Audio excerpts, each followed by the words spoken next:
Hi Lobsters! Welcome back to my channel! So for today's video, gagawa kami ng Korean Gimbap or sushi.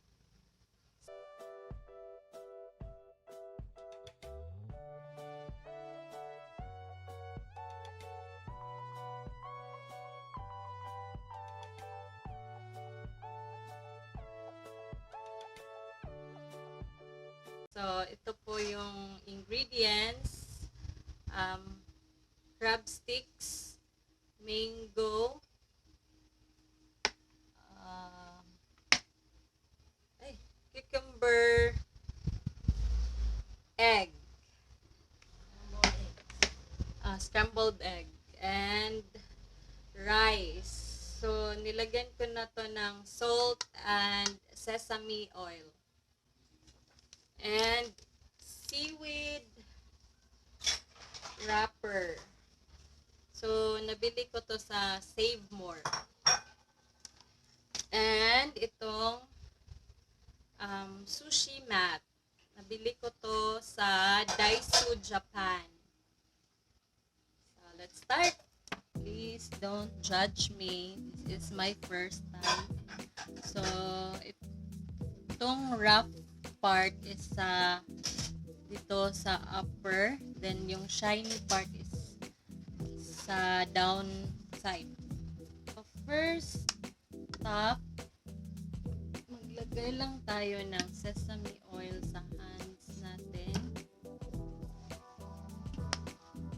Then,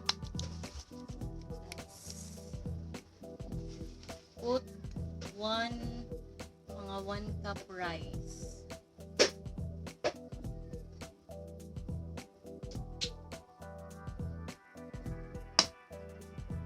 Then, gawin lang natin ito. Gawin natin siyang ball.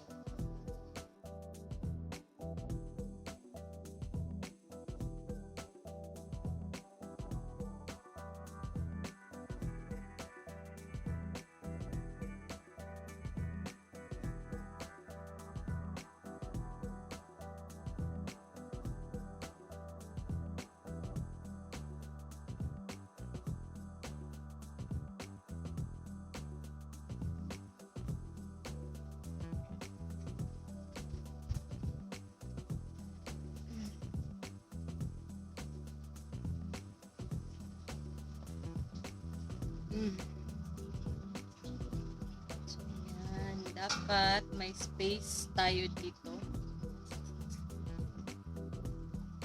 Lagay na natin yung crab sticks.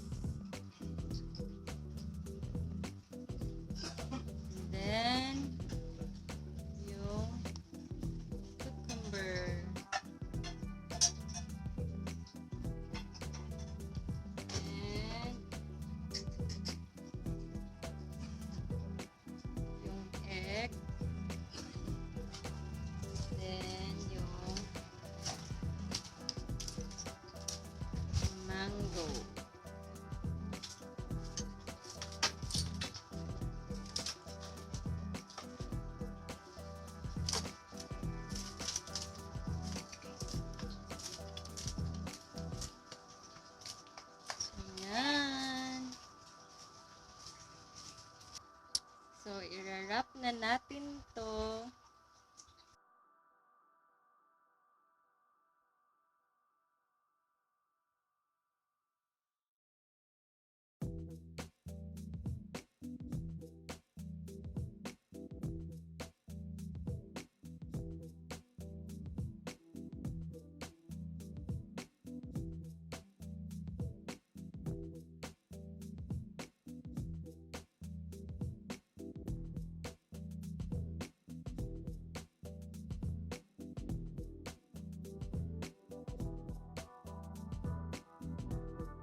shiny part is dito sa side, sa lower part.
Ito na ang ating sushi!